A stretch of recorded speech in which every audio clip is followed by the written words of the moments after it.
Hello, welcome to Backstory with Joan Goldstein. I'm Joan Goldstein. I have a very, very interesting guest today. He is a man who, amongst many things, is the director of a program for boys and girls. A Boys and Girls Club Bike Exchange is his program, and he's going to explain what it is, how he does it, and who he helps. And so his name is Ira Saltiel. And Ira, welcome so much to my program. Thank you. So tell us about your Boys and Girls Club Bike Exchange. Where does it all start and why do you do it? Well, the Boys and Girls Club Bike Exchange is an all-volunteer program. It supports the Boys and Girls Club of Greater Mercer County. We have a store in Ewing, New Jersey. We have currently about 50 volunteers. We collect bikes, we refurbish them and repair them, and we sell them in the store, and every penny of the proceeds go to support the Boys and Girls Club. Most of our money goes to support after-school programs for the Boys and Girls Club. To date, we are now in existence 14 years. We have sold over 25,000 bikes, and we have given the Boys and Girls Club after expenses a bit over $1.5 million. So it's quite a large program. Those of us who work there as volunteers love the program.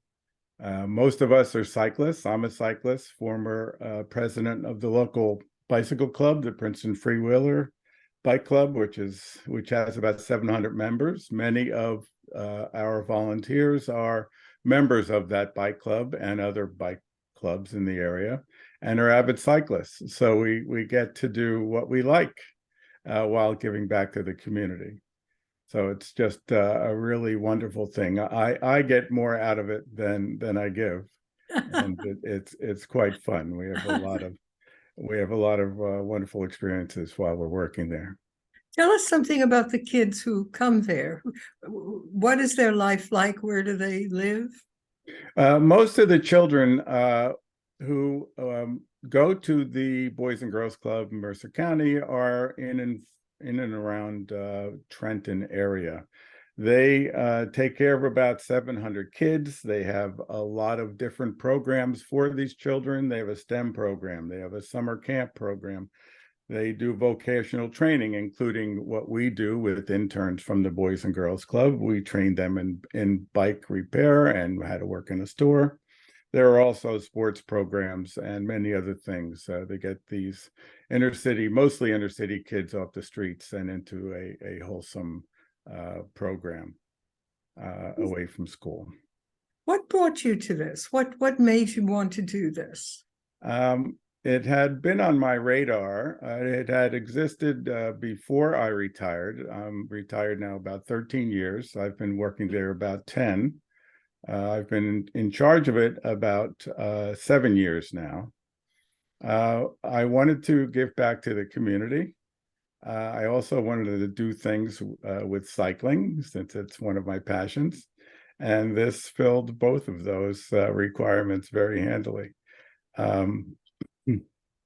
Giving back was something that I wanted to do for a long time, and I thought it would be a really good way to handle my time as a retired person, and this certainly has filled that requirement.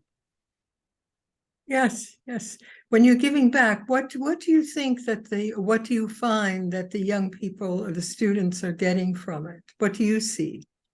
Well, we're getting bikes into the hands of not only children, by the way.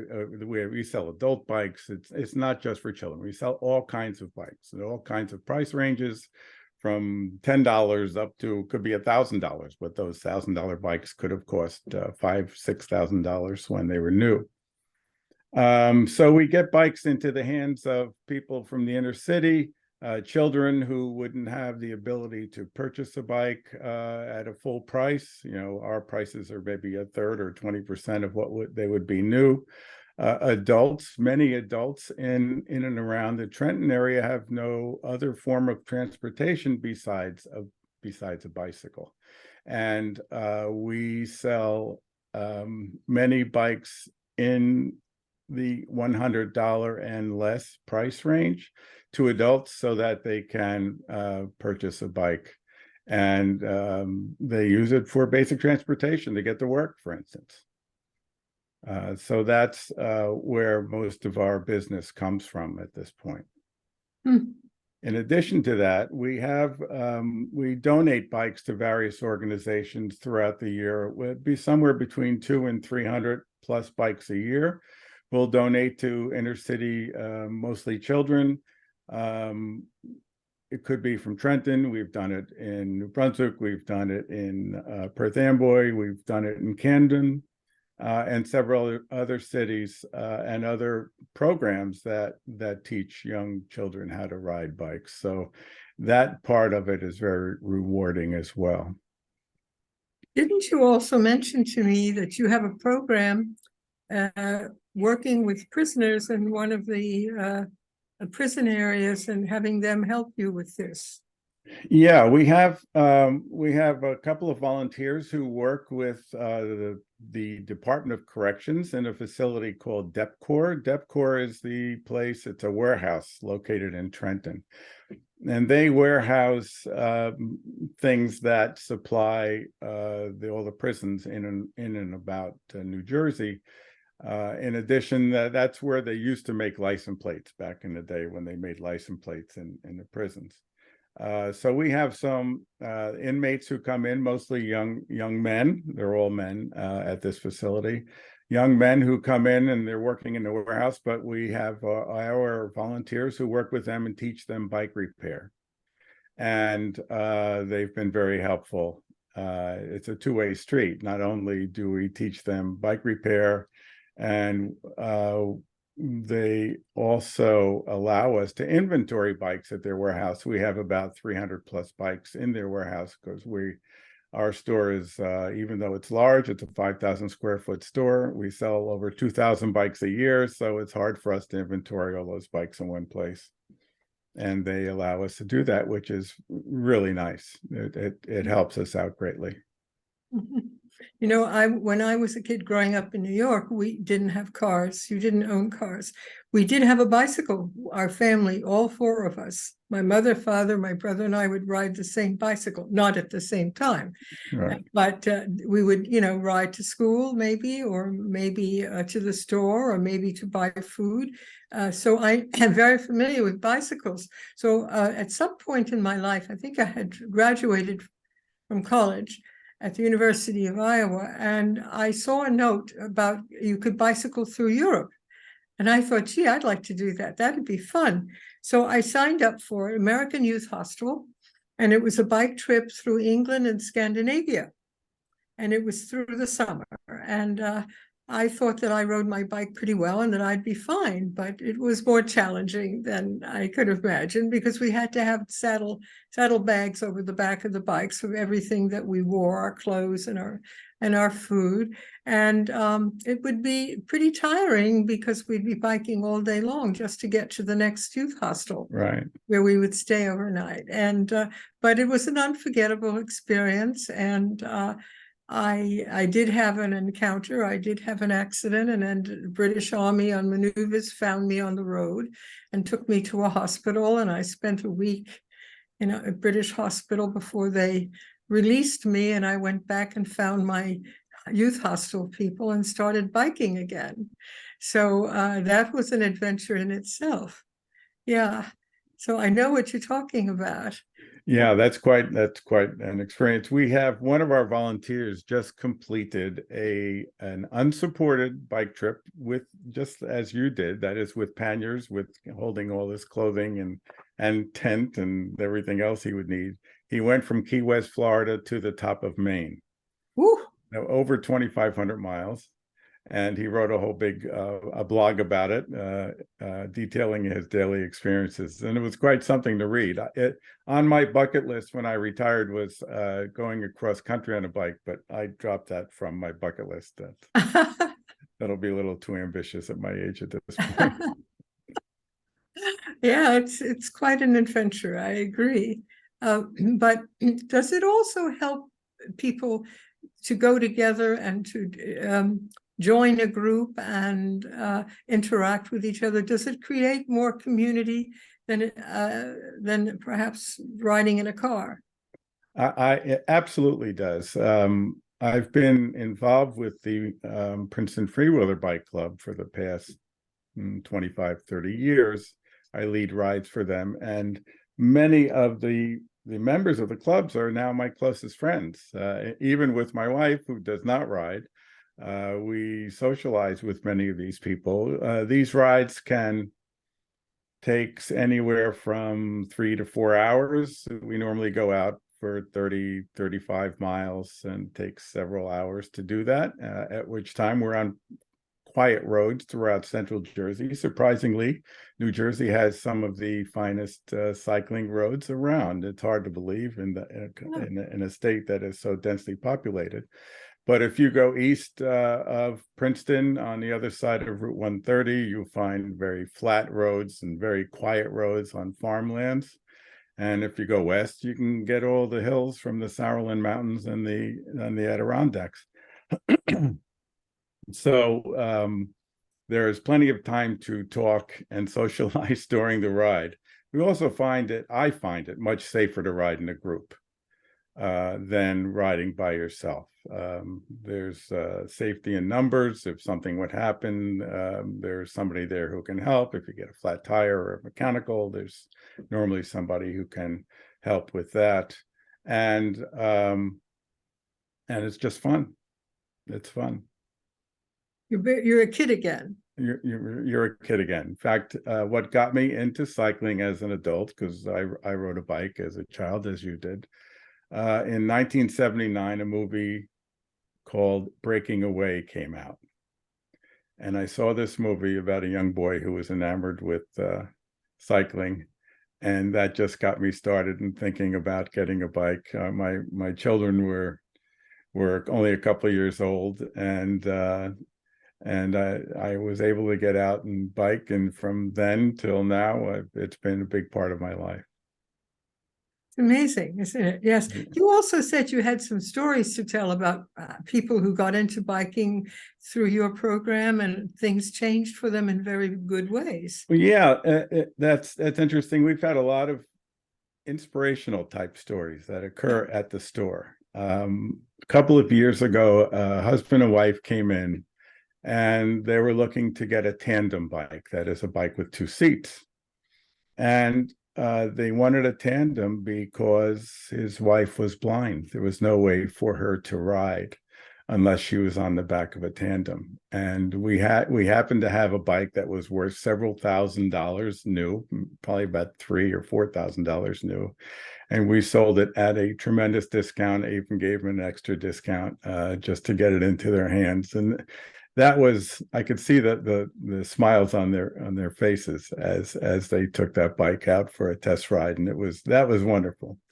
In addition to that, during COVID, we do a lot of things with the Trenton High School students. One of the teachers there approached me during COVID and said he has a lot of students, high school students, who have trouble getting to school because during COVID, many of when they were in class, many of the school bus drivers wouldn't work. They didn't have enough school bus drivers, and these kids had no way to get to school. Could we do something? So we worked out a program. We had 13 kids at a time come into the store. We gave them training on rudimentary bike repair and bike safety. After that, we had them go to the local Boys and Girls Club building, and we tried to recruit these kids to get into the Boys and Girls Club. And when they came back to the store, each of those children received a bike, a helmet, and a lock for free. And that was quite something. I almost get emotional when I think about it, because a lot of these kids never owned a bike before, and it gave them the freedom that they didn't have before. And we did that about 3 or 4 times. There were about 35 or 40 kids who went through that little program that we did. That teacher is just quite amazing. A couple of months ago, or about 2 months ago, that same teacher came in with 3 students who are in the swimming program. And when you're in school, in high school, when you're on sports team, normally there's not a way to get home, because the buses don't run after a certain hour. These kids had no way to get home, so he bought them 3 very nice bikes. And these kids were incredibly appreciative. In fact, he told me a story. We sold those bikes on a Thursday, and Saturday, he gave me a call. He said, I have to just tell you this story. I found one of the students in the schoolyard with his bike next to him, and he was sobbing a little bit, and he went over to talk to him. He said, why are you so upset? He said, I'm not upset. I'm just happy. I've never had a bike before. I never had the freedom that this bike affords. And that kind of thing really keeps us going. And he's just an incredible man who does a lot of things for kids in the schools. There must be a lot of people like that, but I got to see that firsthand, and that was quite something.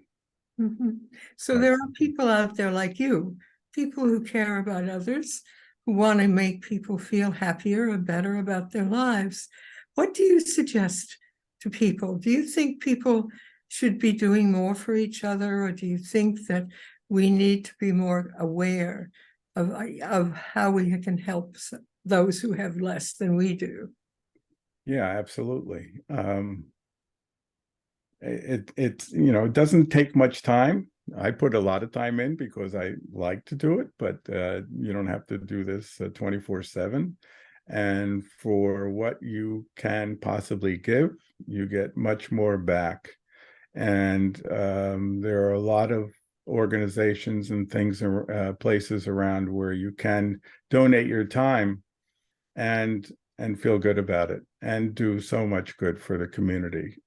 It's just incredibly rewarding. I think that it'll just make your life more fulfilling as well. It certainly does to me and our volunteers. Some of them, those bikes that we gave away to the high school students, they were funded by one of our volunteers who anonymously donated several $1,000s to allow us to give away those bikes. So it was quite something, and he just did it quietly, didn't want anybody to know about it, and that happens every now and then.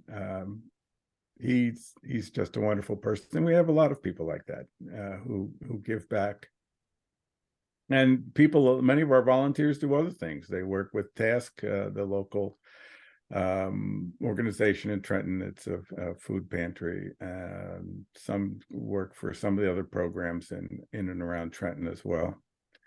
So yeah, I highly recommend that if you have the time to go out and do something for the community. If somebody wants to help your group or work with your group, how do they get in touch with you? What can they do? Well, they can do a Google search for the Boys and Girls Club Bike Exchange. On there, there's contact information. Send an email to that. I get it. And then we will talk about how to volunteer. There are all kinds of things you can do as a volunteer at the Bike Exchange. You can work in sales. You can work as a manager. You could work repairing bikes. You can help with bike pickup and drop off, because we have 2,000 bikes a year that have to come to the store. We have people who coordinate bike drives. So we do have about 10 or 12 bike drives a year that organizations such as J&J Squibb, New Jersey manufacturers, and other companies and mosques and synagogues also do for us as well. Mercer County Park System is closely connected to the Boys and Girls Club. And 2 years ago, they said, let's do a bike drive at the Mercer County Park. And they have about 5 or 6 parks in their system. So that at 4 parks, they had designated a day in April. And a bike drive for us normally produces 50 to 100 bikes. Well, the first year we did that, they advertised it heavily on social media mostly. And we had 400 bikes come in. 400 bikes. We never had that many at one time before. It was quite something. So that's how we get the bikes, and that's what the people do as volunteers. So there are a lot of different things you can do. You don't have to sell. You don't have to just repair bikes. We have a repair stations. We have 10 repair stations in the back of the store. We harvest parts off of bikes that we feel aren't worth fixing. We probably have more parts for bikes than any other shop within 1,000 miles because we take them off of bikes we feel aren't worth fixing. And we have them all very neatly organized throughout the back of the store. And we have every tool and widget that you would need to fix a bike. So if you are working in the repair area, we'll train you in bike repair. And that's a great way to learn how to fix bikes. Okay, you have a lot to offer. What do you see for yourself during this time of COVID, where people have experienced more isolation, especially young people? How do you see your program helping them? What do you think of doing or changing that might be helpful? Yeah, that's interesting. During COVID, there was a bicycle boom because people couldn't exercise indoors at a gym unless you're indoor by yourself. So the demand for bicycles was huge. And we had people come into the store who hadn't ridden a bike since they were in their 50s or 60s, hadn't ridden a bike since high school, since they got their driver's license.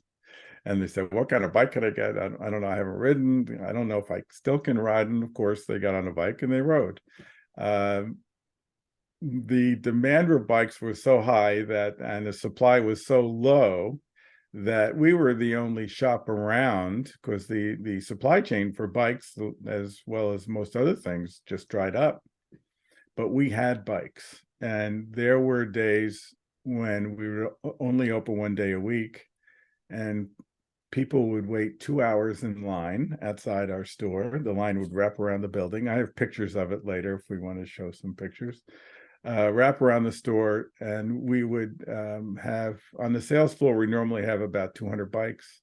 We would start the day with a full shop in the front of bikes, and they'd be cleared out by 1 o'clock. One day we sold a bike every 3 minutes for 6 hours. There were only 3 of us working in the store at the time. So that was quite something. So during COVID, it got a lot of people into cycling just to get out and get some exercise and fresh air without having to worry about giving COVID to somebody else. It was sort of proven that you're going to be okay because our bike club did that as well. Can you show us some of the pictures that you wanted to show us? Yeah, let's see if I can share the screen. Let's see.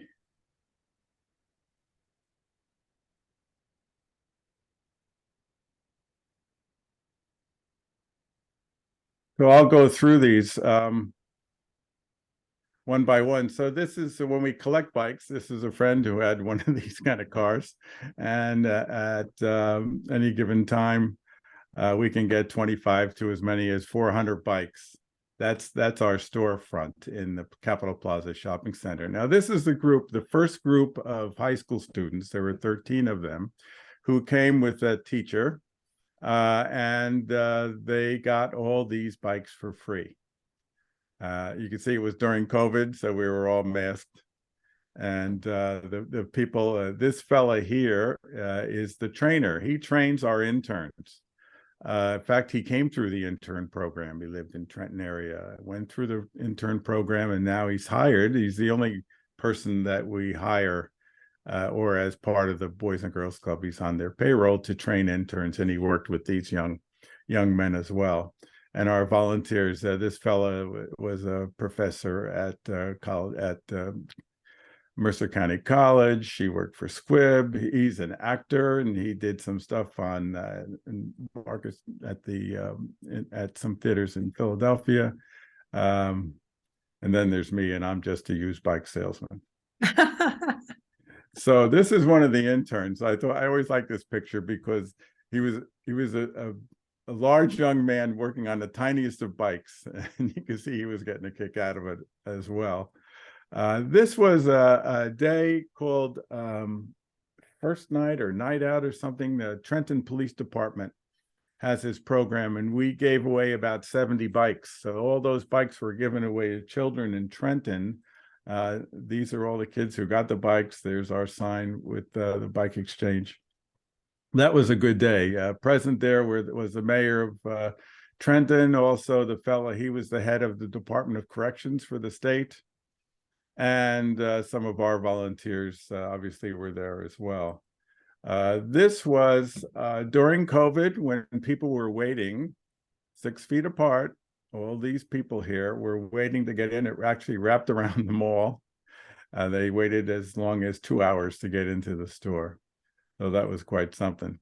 This is some of the inventory we had this is at the Department of Corrections warehouse.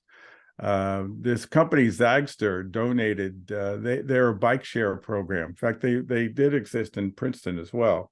Well, when they were done with the bikes, they donated 200 of these things to us, and we sold them for about $150 each. It was Ira Saltiel, we have to stop now, but I want to thank you so much for coming on board.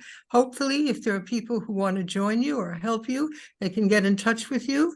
And I think it'll be a wonderful experience. So I hope people get in touch with Ira Saltiel at Bike Exchange. Any questions? No? Okay. Thank you so much for coming on board Backstory with Joan Goldstein. okay. Goodbye.